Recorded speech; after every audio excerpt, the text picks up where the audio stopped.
Hi, everybody. I wanted to show you how to use a brand new tool for Google Docs. Just so you know, the way that Google releases their new features is in waves. So you may or may not have had this feature available just yet, but in the next coming weeks, you should have it available as an option.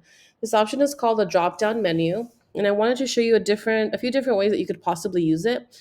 One of them could be you're trying to make a list of what level of proficiency for ELD your students are on for each of these subjects that are on the LPAC.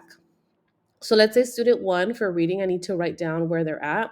I'm going to press the shift at button and then scroll all the way down to this drop down chip. I click on it and there's different drop down options. Some already are presets and most of these I have made on my own. So I'm going to go to subject and then I'm going to choose emerging because I know this student is on emerging for reading.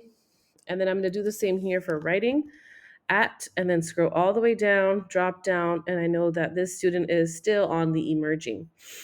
Maybe for speaking and listening, they're on a different level, so I'm going to make sure to choose that one. You can also find that if you go to insert and go to drop down, if that's a little easier for you, and I'll go to subject, and maybe for listening, they are on the bridging level. Something else you can use it for is maybe you're trying to keep track of your students' essays, maybe where they're at. If they're in introduction, body one, body two, where they're at. So here I'm going to press shift at again. I'm going to scroll all the way down, go to the drop down.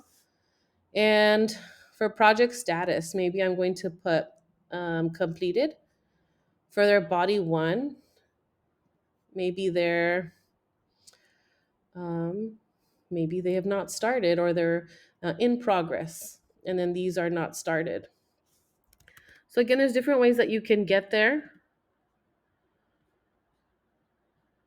and you can play with it.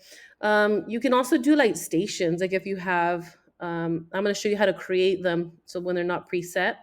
So you're going to go ahead and go to insert, drop down, and I'm going to create a new drop down. And this one will be called my stations.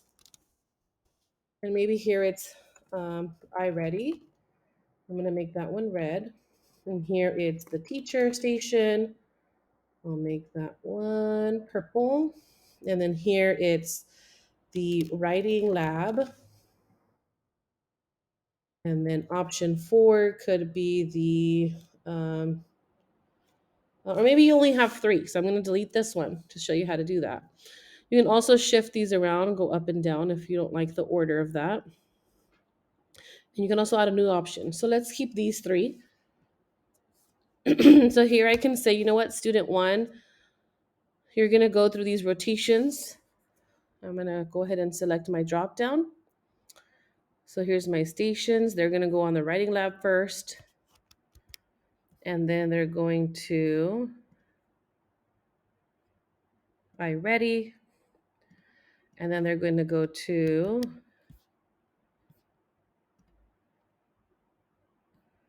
teacher. And then maybe I want to delete this whole column. Okay.